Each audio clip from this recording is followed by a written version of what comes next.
All right, sorry about that. The luminous gardens of Sufism is the term for atom, which transcends the conventional science of interpretation. It is not just a building block, but the physical world that is nestled in the radiant knowledge of the sun. This mystical notion suggests that each atom is a microcosm of the universe, reflecting the divine light within its minute structure. The term nur, meaning light or soul, reinforces this concept, positioning every soul as an atom in the cosmic tapestry, embodying the light of the entire universe. This perspective diverges the significantly from the materialistic viewpoint, emphasizing the mystical understanding where even the smallest entity is imbued with divine luminescence. In the grand design of existence, each soul embarks on a melodious journey, unique yet harmoniously integrated with the magnum opus or great work. As travelers on this path, we are illuminated by the divine light, discovering truths that resonate across the cosmos. The metaphorical atom is not just a passive participant, but a vibrant note in the divine composition of life, compelling us to act and acknowledge the deep interconnectedness of all creation as it stands as a testament to the unity that binds us and the mirrors of the divine spirit which orchestrates the grand symphony of existence. Greetings, welcome to Esoteric Lighthouse. I'm Michael Williams. Tonight's show topic will be From Atoms to Atom. My co-host is Michael R. Bailey, and hope you enjoy yourself. So sit back and buckle up. Esoteric Lighthouse is an independent broadcast. These views and opinions in this video are solely of the individualist panelists. We represent no organization other than that of truth, the exploration of, and that of the exploration of wisdom. Some topics may be sensitive in nature and may seem offensive to some. However, this isn't our intent. We strive to bring out some of the best information we have available at the time, and sometimes this information goes against what is commonly interpreted. Fact check. Do your own research.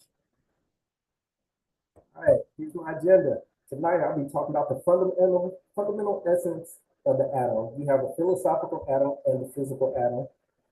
Research, reflection on the cosmos, Sufism and the unity of existence, the divine immanence and transition, the gateway, the sun of knowledge, and illumination itself. The scientific atom. In science, the atom is recognized as the cornerstone of matter, seen as the fundamental unit, indivisible through chemical means, seen as a fundamental unit which is indivisible by chemical means. Essentially, these atoms are building blocks of life behind the fabric of everything we all know, and we see through a lens of science and chemistry.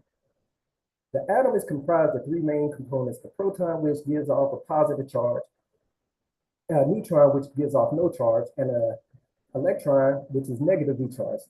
These subatomic particles form a dynamic, intricate ballet which governs the forces that dictate their interconnectedness, hinting at an underlying order out of chaos in the microscopic world. The philosophical atom. Beyond the confines of laboratories and textbooks, the atom has also captivated philosophers for ages, such as the Greeks. In esoteric traditions, the atom is often contemplated as a microcosm mirroring the vastness of the universe in its minute structure. This concept, closely aligned with the Hermetic axiom, as above, so below, suggests as a resonance between the microcosm and the atom and the macrocosm and the universe.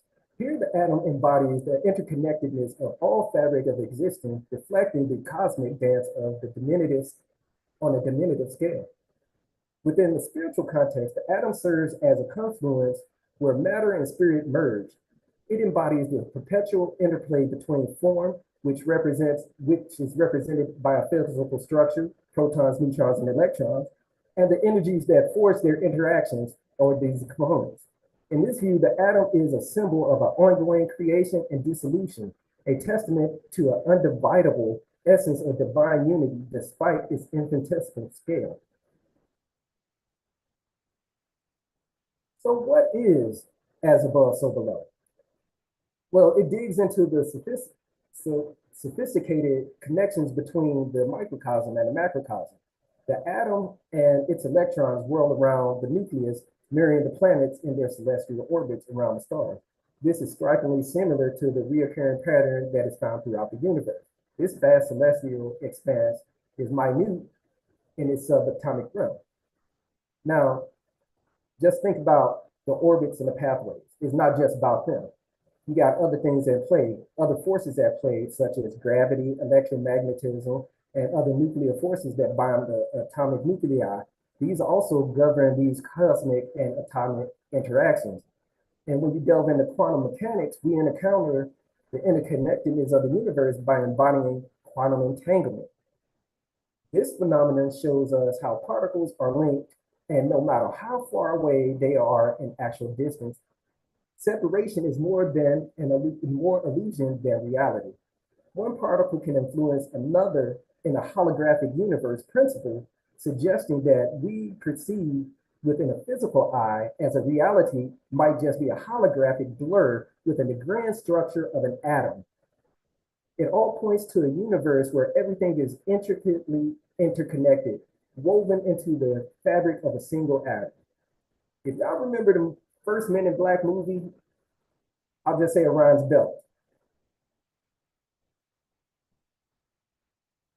In Sufism has the atom or any small entity being seen as a mirror reflecting the divine qualities of creation. Much like the atom with its electrons orbiting in the central nucleus, the Sufi heart portrays the core individual existence surrounding the element of experience and reflection of the divine. So let me say that again. Sufi mystics believe that the human heart is the core of the individual existence, and it's surrounded by the elements of our human experience, which is a reflection of the divine. The heart in Sufi metaphysics is not just a physical organ, but a spiritual epicenter radiating divine light.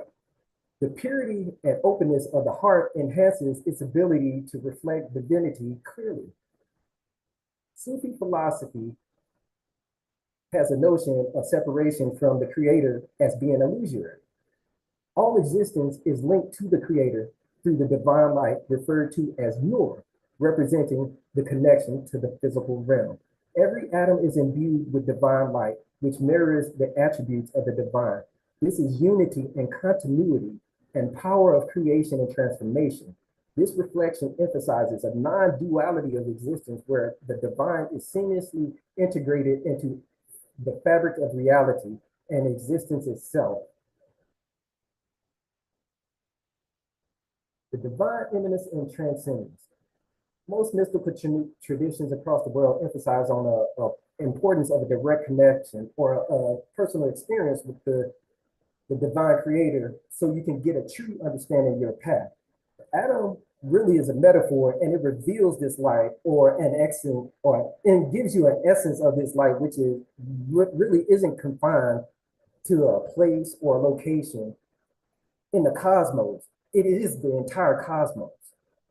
An atom and the light that portrays from the atom is a notion that fosters reverence towards all facets of life, viewing them as manifestations of the divine, meaning that the spark of God is in everything, from the smallest infinitesimal up to the grandest things. This metaphor illustrates that the divine transcendence is indicating that while the divine is accessible within the universe everywhere, it exceeds the physical conceptual boundaries of the universe. So although it is in the universe, it's outside the universe. It's here and it's there. So this transcendence suggests that the ultimate essence of the divine reality of things itself is beyond complete human understanding. And we should just be in awe and amazement just to be alive in the grand scheme of things, because our atoms are a vital part and it is a minute comparison to everything that you see. The atom is a fundamental component of the physical world and it parallels the individual consciousness within the vast spread of the universe. Again, it's an inward journey To find the divine, which mirrors the outward quest which we comprehend as the cosmos. True realization dawns when we grasp that it is our journey in itself that fosters our sense of individuality. Yet fundamentally, we are not separate from the divine at all. We are a distinct expression of it. We form a collective, a multiplicity within a dissolution or dissolving illusion, evolving awareness, not as an accumulative form of knowledge, but a transformative form of knowledge. If we transform our perceptions and expand our experience. Let me say that again. If we take our collective and multiplicity and we dissolve all these illusions about ourselves and we evolve our awareness, we accumulate more knowledge, we transform our perceptions, and we expand our experience.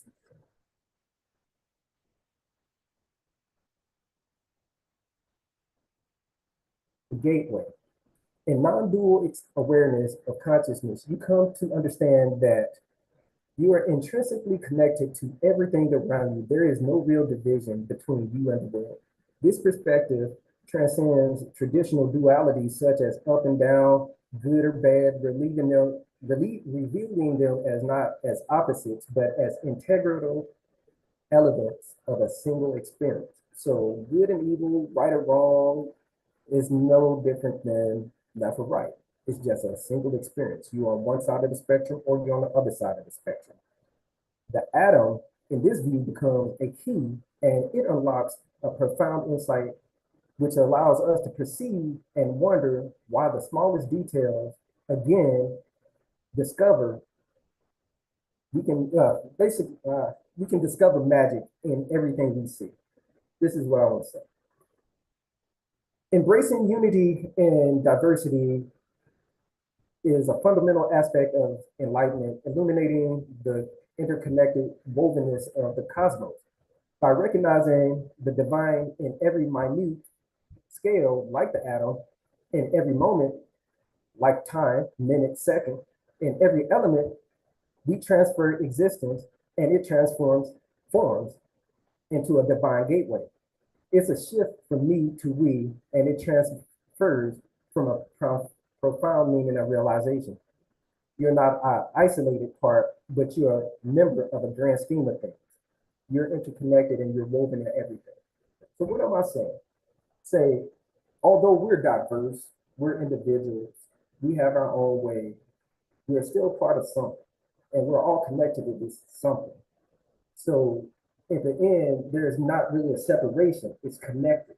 So we have to look at everything as a we instead of a me. Understanding this, you should get compassion in reality. It should be a ripple effect and you should be honored to do work. The sun of knowledge.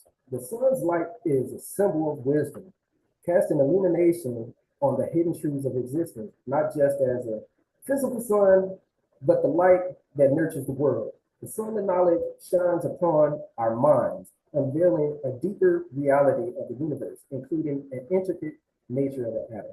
Both the sun and the atom serve as channels of light and knowledge. Parallel to the sun, which emits light, the atom are seen as vessels of the divine light and wisdom, transmitting spiritual truths.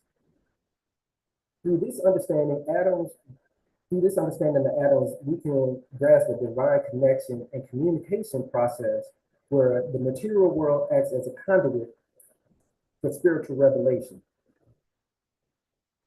The atoms to atom. Each atom of knowledge is a microcosm of the divine wisdom, containing deep truths about existence, the self, and the cosmos. Integrating this understanding of atoms helps us to reconcile the dual aspects of our psyche, the tree of knowledge, and illuminating a profound interplay of good and evil or darkness and light. Atoms act as lanterns along a journey, illuminating the mysteries of existence and revealing the interconnectedness of all things. The illumination and guidance we gain through the knowledge of atoms transcend what we typically understand of human thought. And it is a never-ending journey. Life becomes an infinite puzzle. where each piece is distinct yet it reflects the same light, underscoring our diversity and our unity. In conclusion, just as the physical sun nourishes the earth, illuminating a path for all living things, so does the inner sun of knowledge, or the atom, guide us on our spiritual journey. Each atom of wisdom is a tiny spark of understanding and becomes a beacon on the path leading us closer to the radiant truth within.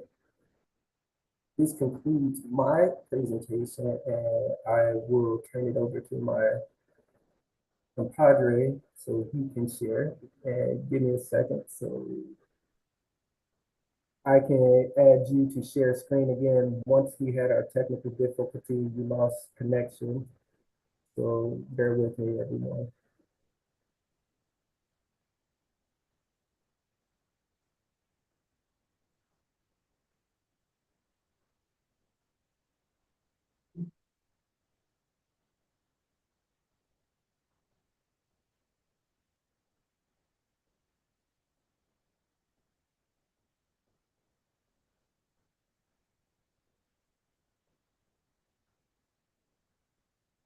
Oh,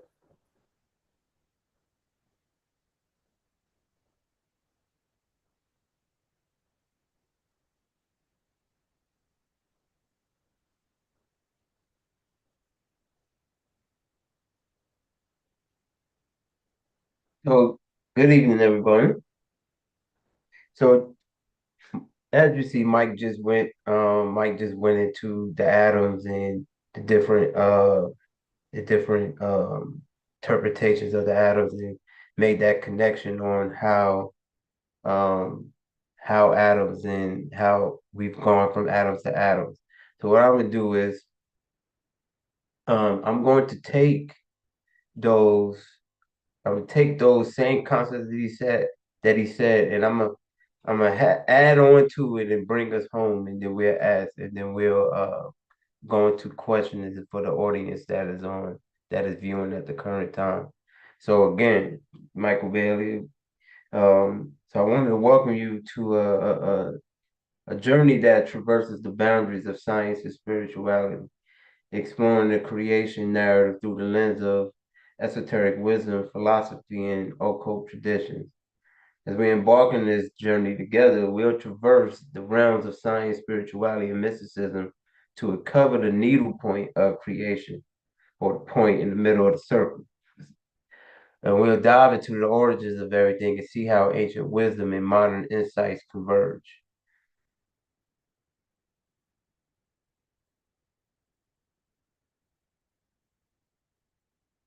So my agenda, I'll begin with thought, will, and action, and I'll actually break down each one of those.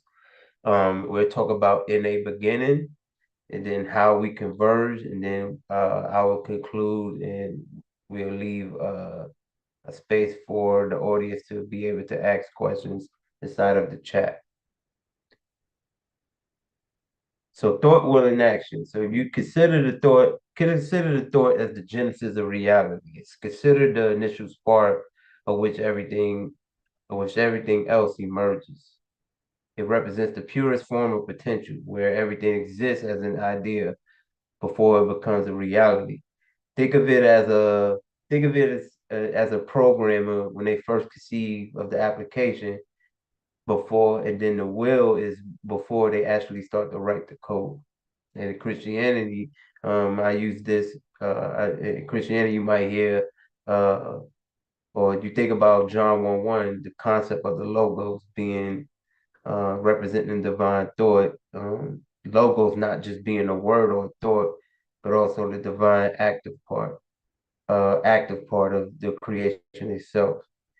Think of will is that directive force. The active will bridges the immaterial and the material manifestation. It is the intent or that driving force that gives you that force itself that drives you to put a peak that drives you or channels that potential thought into the form of motion and creation. Just think about it like a game of chess. First you think about the strategy, the thought itself, and then you make the move when you actually position the piece towards victory. So if you think of it in that terms, that's what will is. The will is that once you made that thought, you created that thought has entered your mind.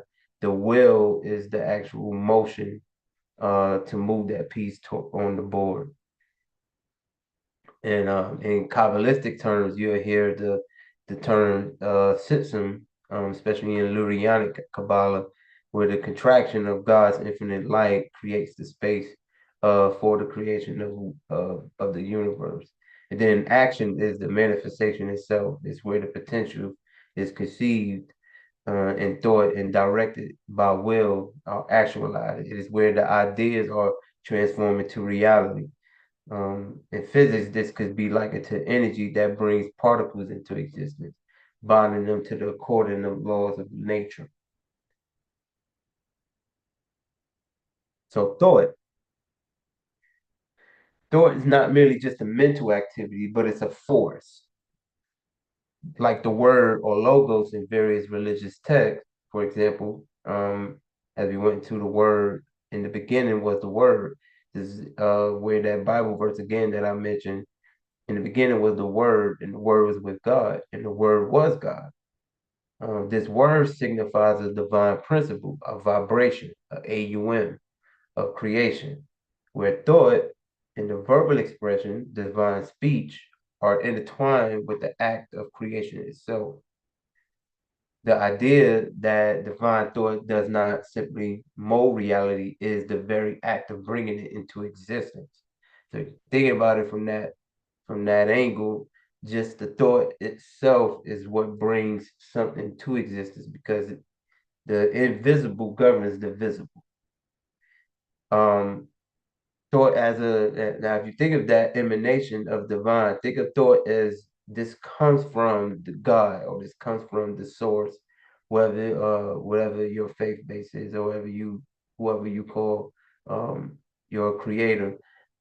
Think about thought as that emanation from the divine.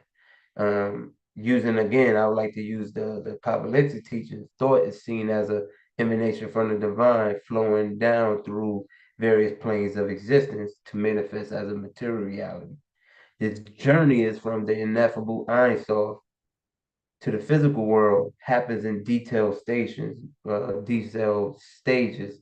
where divine thoughts become more solid, moving through spiritual, astral, and then finally the physical form. So each step in this process represents a further materialization of the initial pure thought.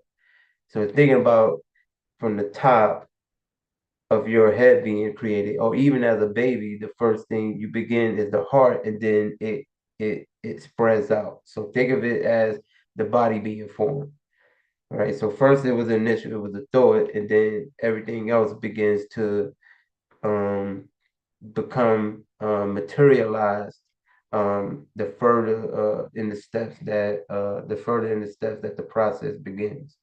This process shows how the original pure thought turns into something tangible, this demonstrating how immaterial molds itself into the material. And that spark goes into individual consciousness, and and it shows that connection between the universal creation and individual existence. In metaphysical belief systems, each one of our thoughts reflects a microcosm of divine creativity. Just as the universe was sparked into being by divine thought, each human thought has the potential to create like realities, influence environments, and shape destinies. This perspective empowers individual consciousness, positioning thoughts as promoters for personal and collective reality shaping.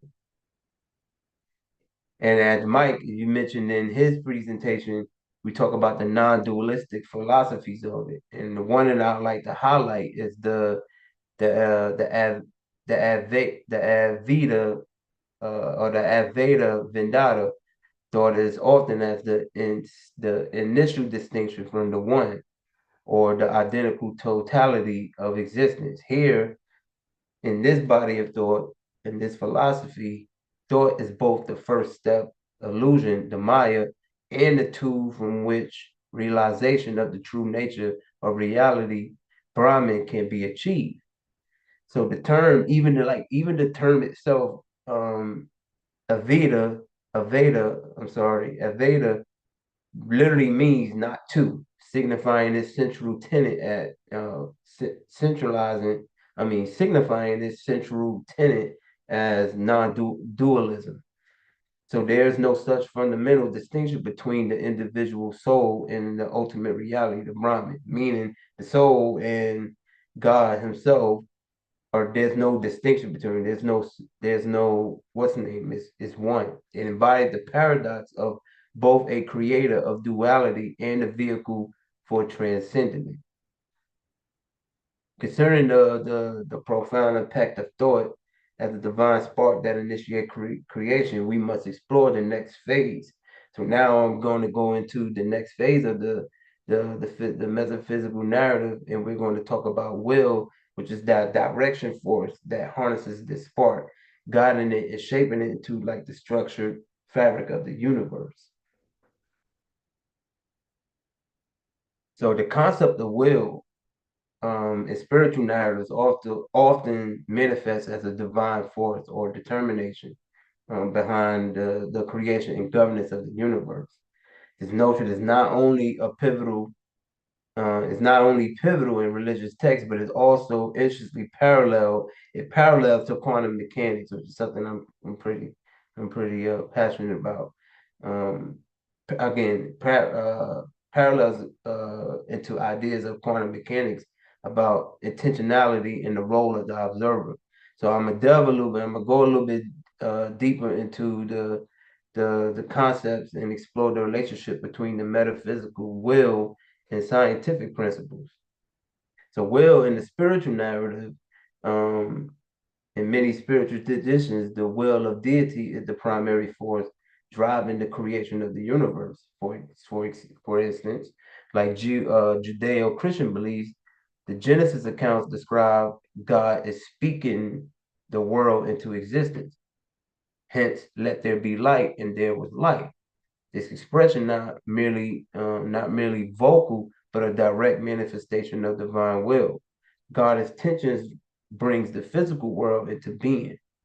That idea here is that the divine will is powerful enough to transform the void, the nothingness, into the cosmos in order reality filled with life and matter.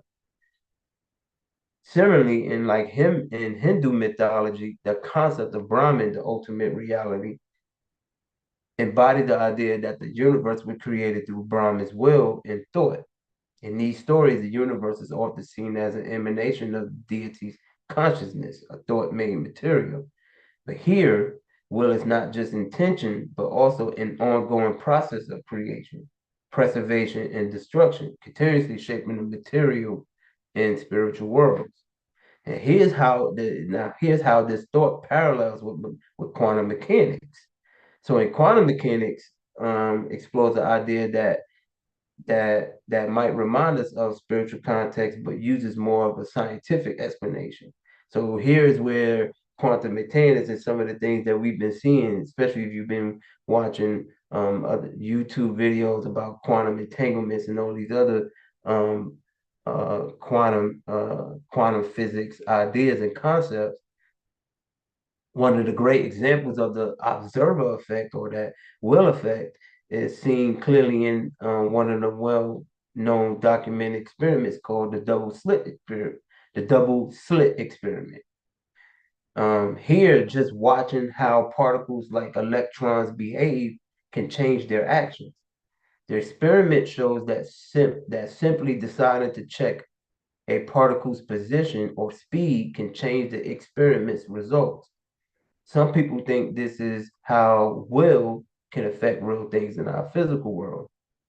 Also, in quantum mechanics, has a rule called the principle of superposition, where particles can be in any different states at once until someone observes them. This mirrors the idea of spirituality that divine will can turn potential into reality. And in a similar way, when someone observes a particle in quantum physics, it forces that particle to choose one state out of many possibilities.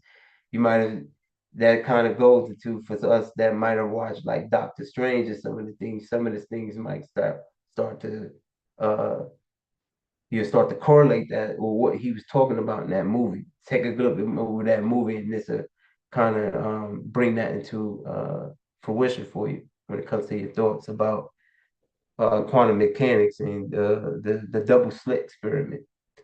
Quantum mechanics introduces concepts that echo these spiritual ideas, although in a scientific framework. One of the most striking parallels is the observer effect, particularly in the,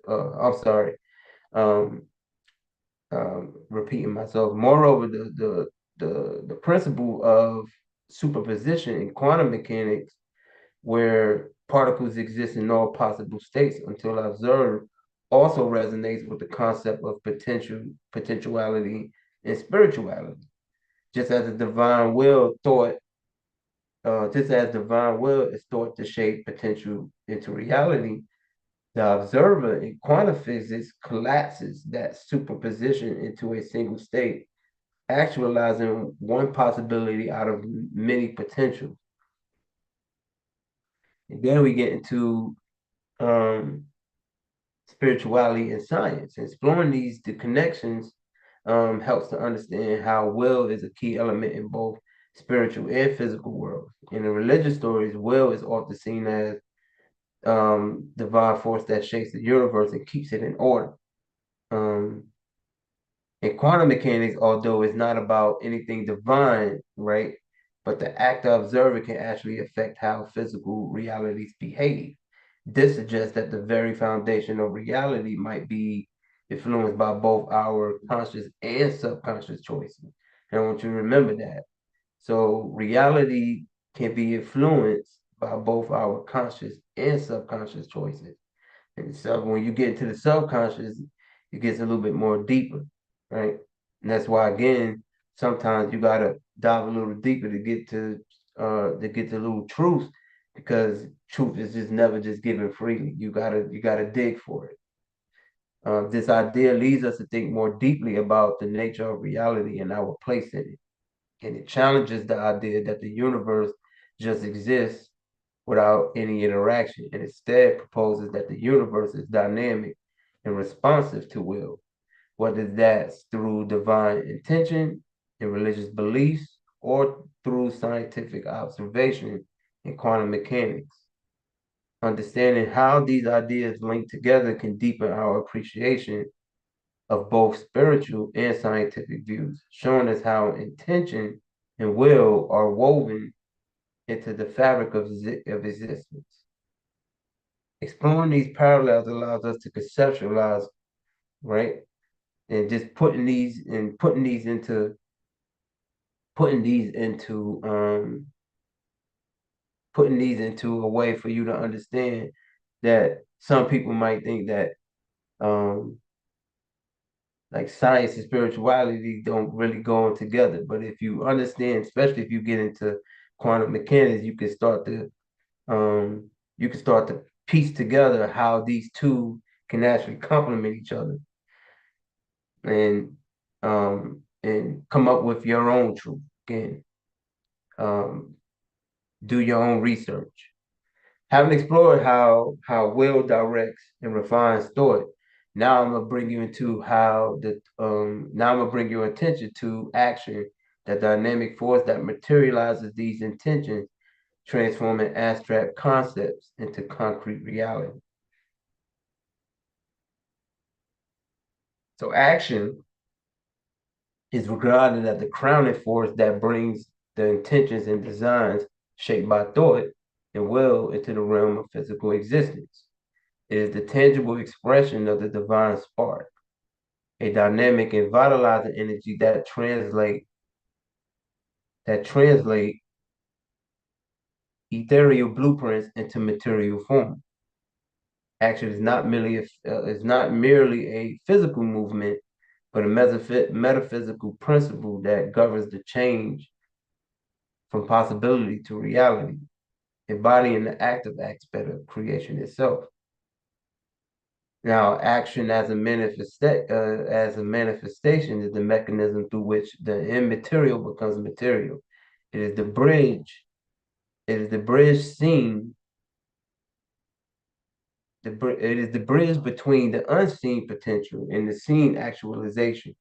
In many spiritual traditions, action is viewed as the final stroke of creation or the hand of God, or that spark where you might see in Hebrew with the letter the yod letter or the yod symbol, that spark or that little wave where the divine will is executed and the universe is not only conceived and ordained but actively realized.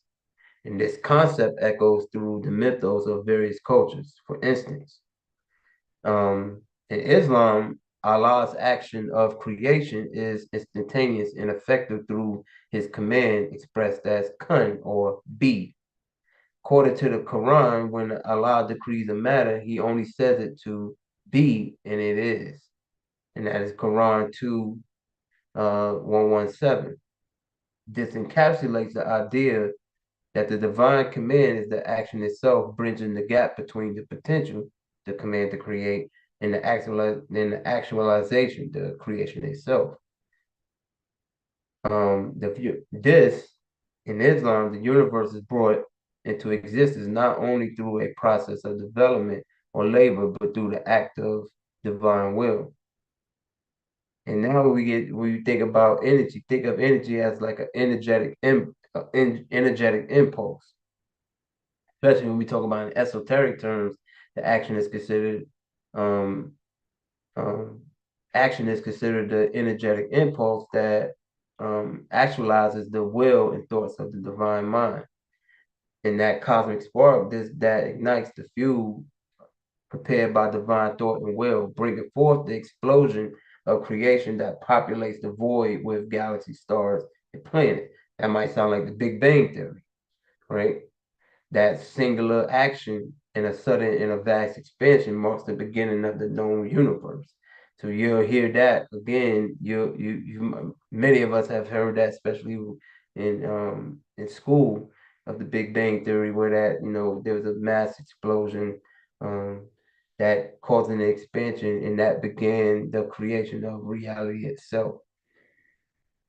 And from a metaphysical standpoint, we talk about the embodiment of will, that conception to reality. Action serves as an embodiment of will.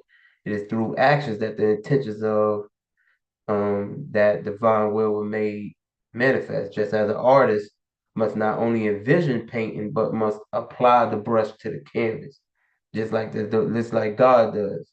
And he must too act to turn the abstract beauty of his vision into a tangible beauty creation. So again, showing where that thought everything begins as a thought before it actually becomes manifest. And then you have to will it, or wisdom, strength, and beauty. You got to not only you got to have the wisdom, the thought, you got to have the strength to do it, the will to do it, and then again, the end product is the action when it actually comes physical manifestation.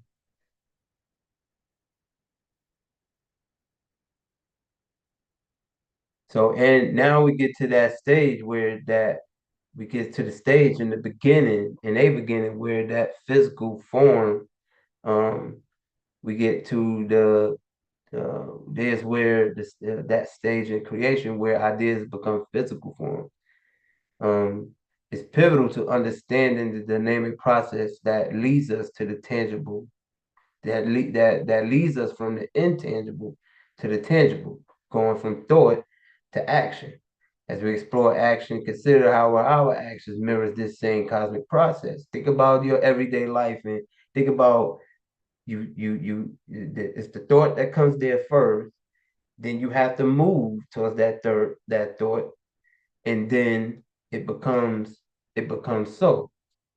And this brings us into the concept of convergence. We're going to bring this all together in my final discussion as we go from the atoms to the atoms, right?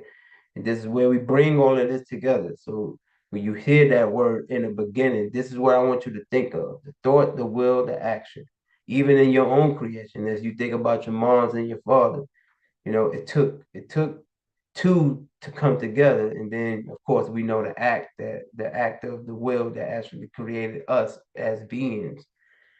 Think about that, and I want you to put that in your mind when you're thinking about this. When you're taking that idea, thought, will, and action governs everything that you do. It's in everything that we see that has been created. Everything that you see came from a thought. It all started from a thought. The cup that you drink your water from, to a place, the car, all of these things came to a thought, and came to a thought, and then there was a will, and then there was an action or the creative process that put that thing into a reality. So I want you to always keep that in the back of your mind. So as we consider so we get to convergence, and we're now in the action phase. And now we sitting here thinking about, wow, I'll put these things together. So we consider the linking of scientific knowledge and spiritual wisdom, a subject for many years people felt could not be combined. So promoting a holistic view of human nature that acknowledged both our earthly origins and our transcendent connection. And here, differing worldviews highlights how each perspective can develop our understanding of who we are and who and why we are and why we exist. So you think about that, we all started as initial spark. Even as a child, there's one there was a time you couldn't be seen by the human eye, and now we have this full being who we are today. So as we stand here at the convergence of atoms and atoms to atom, we observe not just the physical unfolding of life, but a deeper revelation. This convergence is not merely about biological evolution, but about the spiritual genesis of humanity, where myth and matter intertwine. Throughout history, atoms forming life and eventually evolving into humans have been viewed through various lenses: scientific, spiritual, and mystical. Just as atoms follow the structural laws of physics to eventually form complex organisms, spiritual traditions across the world, spiritual traditions across the world narrate how divine will and purpose shape the raw materials of the cosmos into conscious life. Right? Um, just as I mentioned, the convalescent set concept of system, reflecting the idea of physical universe in the manifestation of divine withdrawal. And also when I mentioned about the Brahmin playing through Leela expresses the universe as a divine game of consciousness manifesting in countless forms.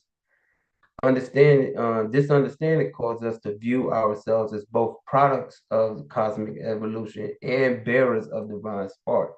So you are that divine spark that created the universe. You still are a part of that. So that means there's certain powers that you have, as long if you can get out of just looking at physical reality as something you can only touch. There's parts of reality that's in the subconscious also, right? And that just takes a little bit more work for you to do in order to reach that level. It challenges us to recognize our dual heritage as not only as children of the cosmos shaped by the stars and supernovae, and as offsprings of divine intention guided by spiritual and metaphysical forces beyond our full comprehension. So again, it challenges not to the challenge is for you to understand that you have a dual heritage, not just by not just by your parents shape you being formed in your mom in the womb of your mother, but you also are part of this same universe that created the theory of the you also come from this divine spark that created everything. So understanding that should give you a little bit more respect for that this being that you are when you are walking through this life, understanding that you are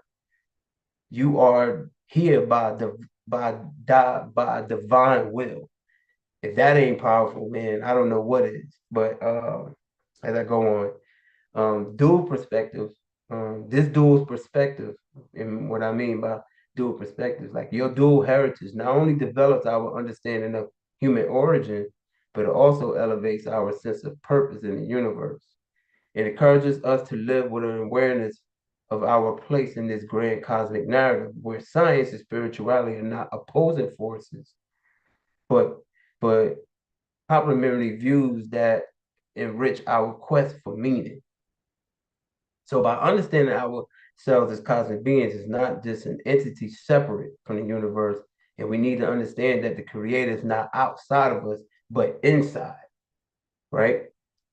And that brings me to that point, thinking about that from the story of Adam, right? And Mike broke down Adams and thought when I just went through with thought, will, and action. Don't When we think about the word Adam, even from the stories that we've read from whatever volume of sacred law that you use, Adam is not just the first man, but he represents the typical human who embodies pure potential at the dawn of consciousness, right? In the Kabbalah, Adam is seen as the soul containing all future souls, symbolizing the unity of humanity at its most perfect state. This idea challenges our understanding of self and others, suggesting the interconnectedness of human nature that's kind of difficult for us to perceive in daily life. So that fall, right, wasn't just about him sinning, it was the separation from original unity. And it also split original unity into multiple human minds. Every soul started as a spark from the original flame. It goes to its own path in the physical world. This splitting is also important on how individuality develops and how we eventually come to appreciate unity through diversity. This idea introduces the concept of separation as a divine play or lila, a term used in Hindu where the single original entity splits into many to experience itself in different viewpoints. So think about it like your experience, you're just a ball of energy experiencing a different narrative. I'm experiencing something, that you experiencing something, but it's all still connected. There's no disconnect between any of us. We all come from the same source, right? And then as we become older and we start going up these steps, this winding path or that middle pillar back to the original state of unity and awareness from which Adam emerged. Not a simple return, but a reunion where each individual soul, equipped with experience and lessons from life in the material world, contributes to a deeper, complex understanding of unity. You can't say what something is or isn't without having knowledge of it or experiencing it. I'm gonna say that again. You cannot say what something is or isn't without having knowledge of it. So you got to have knowledge of both. Just as Mike had highlighted earlier in Sufism describes this as a journey back to Allah, where the soul recognizes its nothingness and reunites with that divine essence. To simplify it, life is a myriad of experiences as necessary detour to the path to spiritual enlightenment. And here's a spiritual enlightenment where the end is a return to the beginning. Let me say that again. The end is a return to the beginning, but at a higher octave of understanding. There is no separation of the two concepts. Okay, so life and death are the same. Right? So everything I want you to take from this is life and death is the same. Okay. Whenever something dies, in order for something to live, something must die. And that convergence and that cycle has been ongoing since the dawn of time.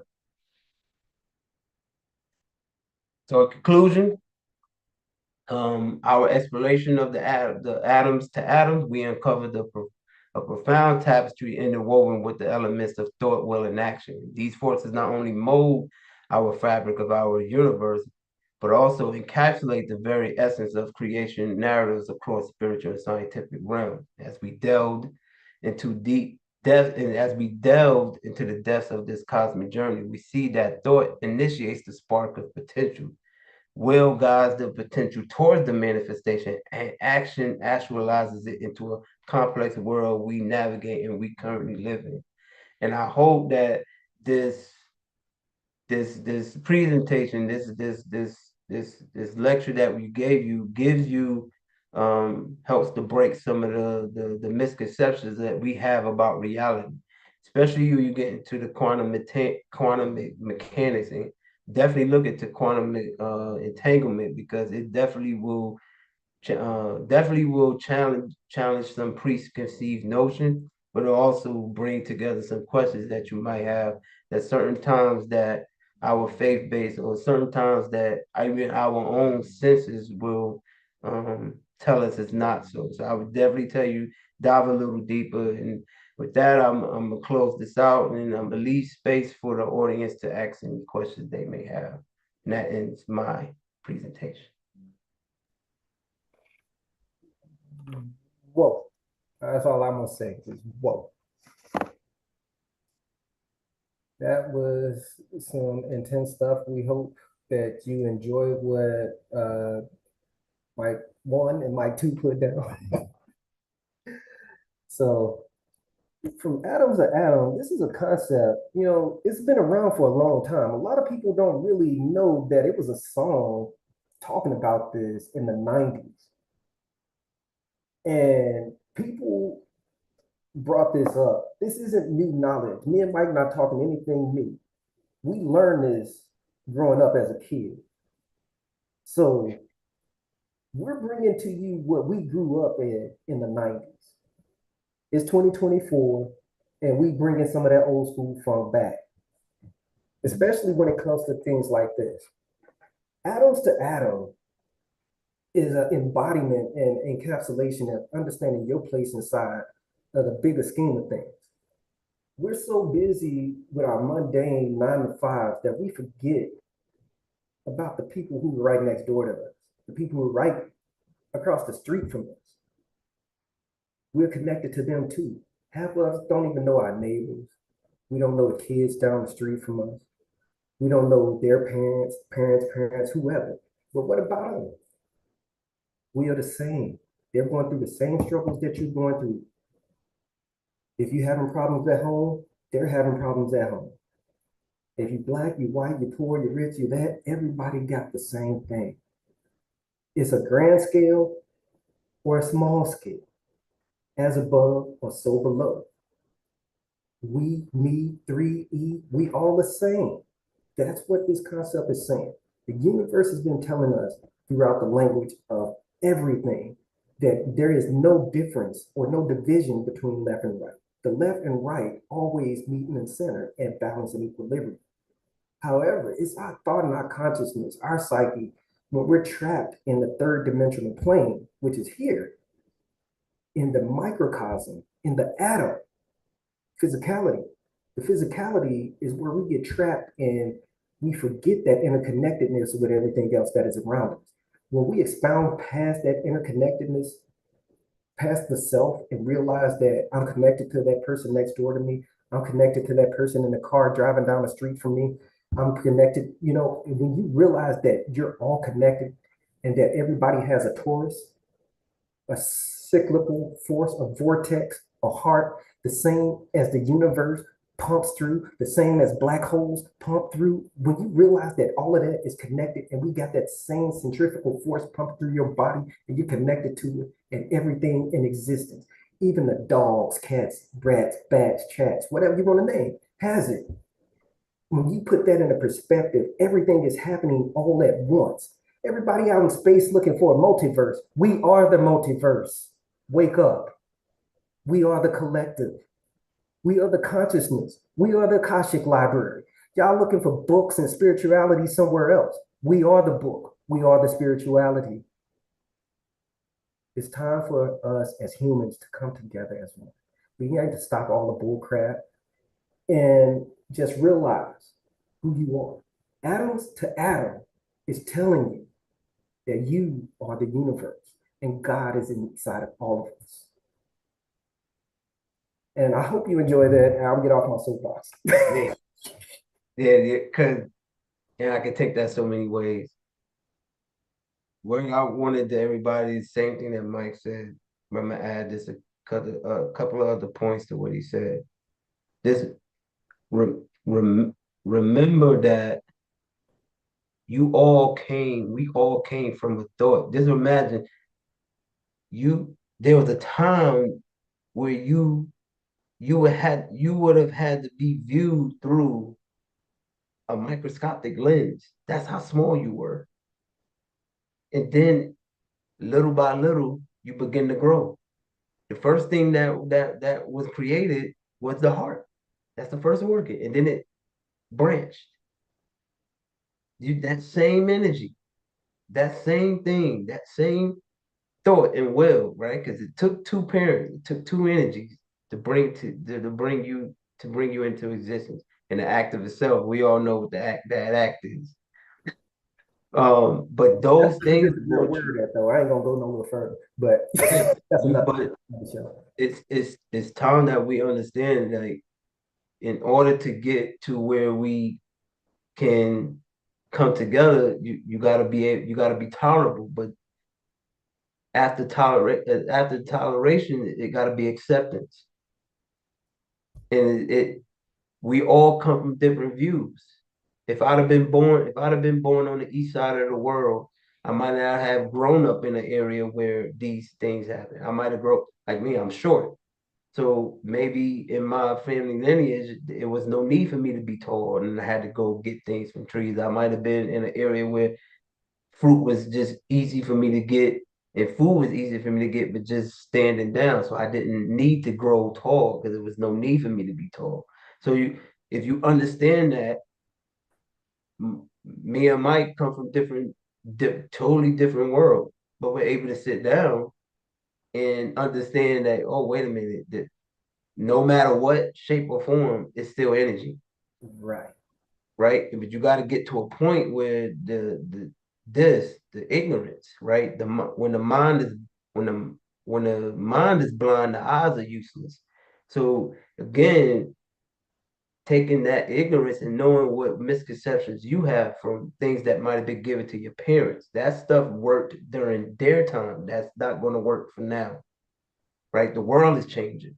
And the things of these shows that we're bringing to you guys is to take a lot of misconceptions and to give, even if it's the spark, a thought, right?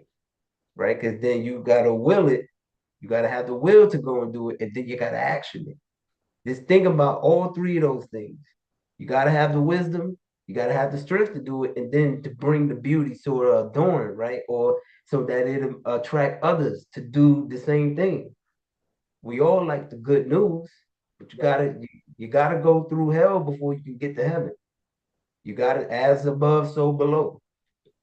So bringing all these things together, the convergence, taking atoms to atoms, the manifestation, all of these things. Just think about that as you go back into the world and you do a little bit deeper dive into the things that we mentioned here today.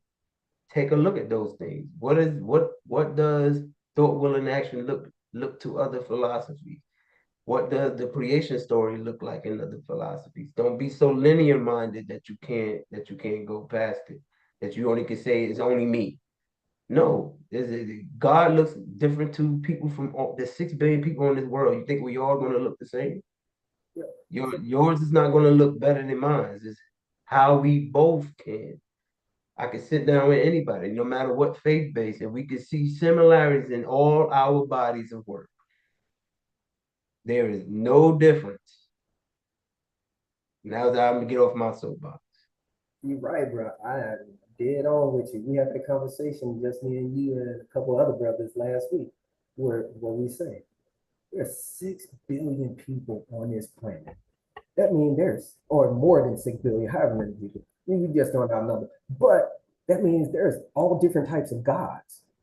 Every god is different in that view when you look at God or non-God, because some of those people have a non-godistic view, which is still kind of, but it's on the other side of the spectrum. Like we said, it's all connected. Non-belief is still belief because you got to have the idea of a non-belief to even have a belief to believe in a non-belief to make, if that makes any sense. Yeah, it does. Just think about music. I remember, and I'm just going to use one of my favorite hip hop, right? Hip hop has spread worldwide from a a party that happened in the Bronx. So that initial spark, but everybody, no matter what part of life they're at, no matter where in the world, connects with that music genre now. Yes. And the music is just vibrations. Yeah, it's a frequency, It's a frequency. it's a wave, it's a pulse. And with that, we're talking about the same thing, the atom and the atoms, the collective to the minute. Like you say, you have a vast ocean, which is this universe, and each of us is one drop. Or you got a beach of sand, and each of us is a grain of sand. So when you take that into perspective, and when one pebble or something hits that thing, we all get affected and we all ride the same way. We literally all ride the same way. But it's our own ignorance that says that Michael Bailey and Michael Williams aren't the same. Did you hear what he said earlier? He said we live in two different worlds. What he is talking about is our work. Our work environment entirely two different worlds. But we can meet on a level and he can teach me how to influence myself at work and I can do the exact same thing. We transfer energy from each other that compels us to perform better in our own roles at work by understanding this knowledge.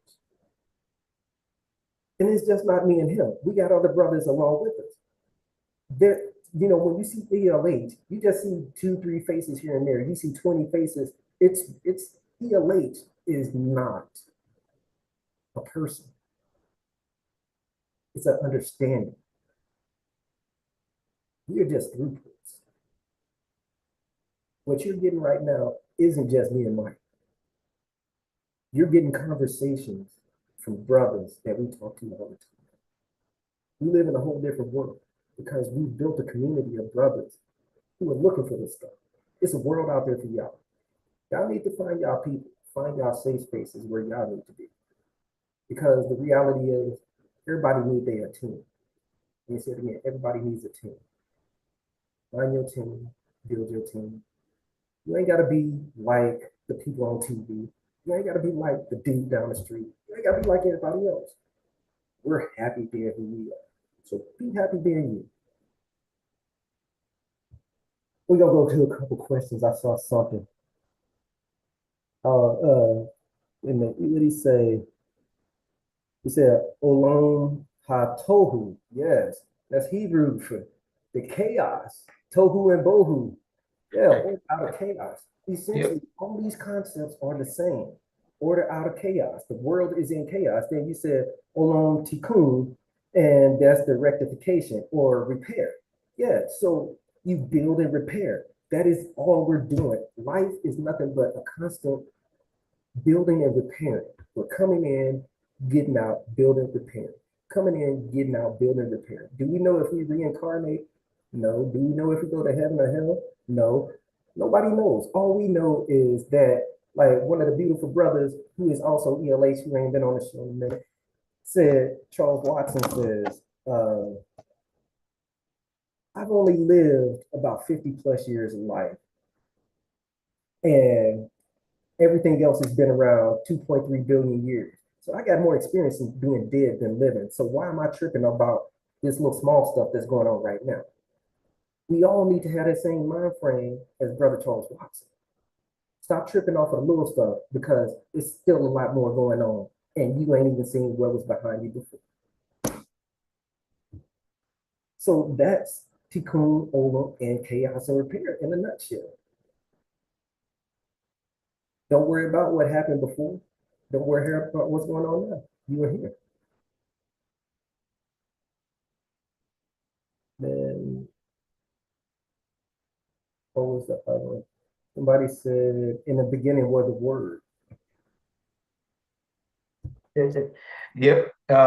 That's where that vibration, that AUM that I mentioned, comes in that, when he spoke, words have assignments. You create when you speak. Even right now, there's a vibration that's going out to the universe are the things that we saying. So your words have connection and they have assignments. That's why they tell you be careful what you speak, be careful what you wish for. We all heard that since Especially time memorial, bells or gospels. right? Then they, they saying that you speaking in tongues and all that stuff. What's speaking in tongues? I don't want to knock, I don't knock nobody's spiritual belief systems or anything like that. I love everybody's belief system actually because believing in God is a beautiful thing. Right, right. So And but like the way people have taken these spiritualities and these systems, they've put on rituals. And rituals and systems are two different things. And what you practice and what the book says is two different things. We have to get past those concepts to understand the reality of what's in these books to better unfold ourselves. A lot of those things are customs and traditions that have been passed on by our ancestors. For whatever reasons they did that, great, right, wrong. But you need to get past what they told you and see what the book actually said. And when you see what the book actually said, those fundamental truths resonate with those hearts that you've always been looking for. Because you're sitting up here paying attributes to things that you already can find in yourself, all by embracing yourself, by getting rid of the myths. Once you peel back the onions of the myths, the layers, and all that stuff, we're talking about one thing: resonance, frequency, and divine connectedness with everything around you. The divine word or word on any word is a word. It's the power that comes behind it. It's who's saying. It's the frequency. You can say tomato, and tomato could be hypnotic to someone, or it could be explosive and make their head want to explode. It's all about the moment of reception and a reality and a state of the mind of that person who is there to receive it. That's what Kabbalah is to receive. We're here on earth all day in Kabbalah, receiving. Kabbalah is life itself, the life of reception. That's what the tree of knowledge and good and evil is in this book. In these books, it's received. We are here to receive divine inspiration. And that divine inspiration comes from each other. We're here to inspire each other to be great. We're here to inspire each other to do better. We're here to inspire each other just to live and have fun. We're not here to tear each other down. We're not here to destroy one another. We're not here to degrade anyone. We are here to help. Everybody looks out for space for astronauts to go. But guess what? This body is a spacesuit. If you listen to what Mike said, how we broke down and what we're talking about, consciousness develops in space, which is darkness. Then it comes into form, which is light, which is creation. Space and darkness are empty, or you can't see. It's unmanifested light. The light is manifested energy or compressed atoms into matter. And that's what you see in physicality. And when you understand this, you realize that you have power, immense power for change, not for you, but for the entire universe. This is a spacesuit of knowledge, wisdom, and understanding that is God's gift that everybody has, but we're squandering. We're doing all types of other things with it. You got other people telling you who you can't be with your own power, your own energy that you were created for. You can't live like that. You got to own your own power. You have to become who you need to become. And with that, I'm just hoping if anybody's watching this, y'all got something. I really hope y'all got something tonight. For years, we've been trying to figure out a way to do this. And me and Mike finally got it. Thank you. hey, it's My willing pleasure, man. I see uh one of the somebody in the chat said Hakma Binan Dot.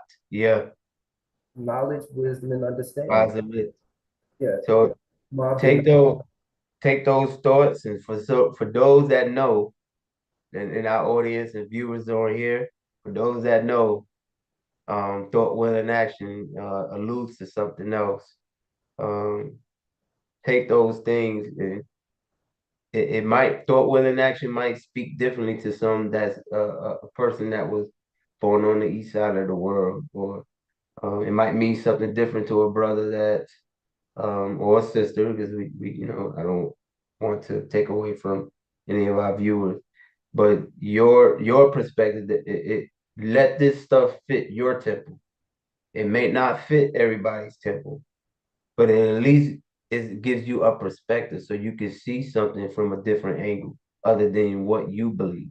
Challenge your own beliefs. Remember, it's a belief, not a fact. Do your own study.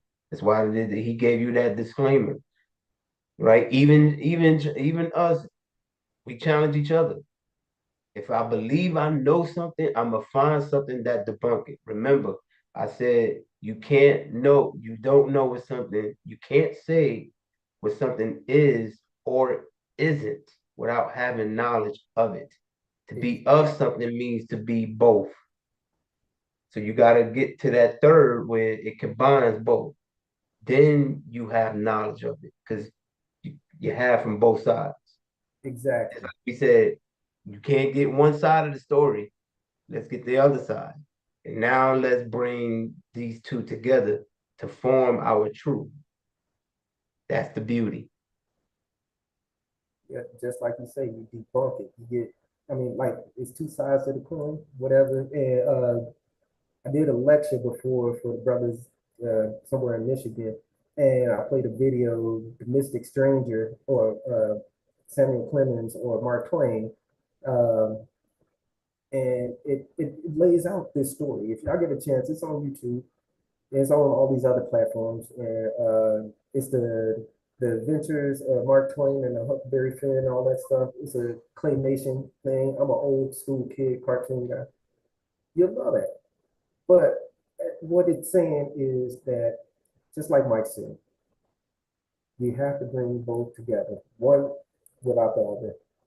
The left hand washes the right hand. And when you see this, this makes 10, but 10 isn't really a number either. That's another show. But anyway, so when we think about this, you always have to think about your processes, your processes and your emotional intelligence when you go in. You have to develop a process and you have to have emotional intelligence to grasp these concepts. So, what do I mean by process? Finding out what triggers you and understanding you, finding out what makes you tick, finding out your negativity. Because Dante Alighieri went to his Inferno because then he went to Paradiso, then he went to Paradiso after Purgatory. So it was an allegorical story from going from hell to heaven. Each of us are on a journey like that. So none of us wants to touch on our dark side. No one wants to look at our negativity. Y'all need to start doing it. If you really want to go to heaven, you got to go to hell. Truth be told. And you got to go to hell while you living. It ain't after you dead. And hell is diving inside of yourself, diving inside of your emotions, diving inside what makes you tick, what makes you sad, what makes you cry, finding those feelings and then bringing them out and using them in a positive manner. Because those negative things inside of you are either bubbling up as negativity that you're pushing off on somebody else, or you're beating it up on yourself because you're reflecting a mirror. And that's 99% of society reflecting. I'm not saying 99%, we got great people in this world. A lot of people in this world are reflecting negativity. That's why negativity is reflecting back out. But if we go back in and we take that negativity that we find inside of ourselves and we turn it around and we embrace it and we push it back out into something positive for somebody else, not just for ourselves, that energy is going to resonate and it's going to be powerful for you. And with that, we're going to cut it to do. This is the end of Esoteric Lighthouse. Good night.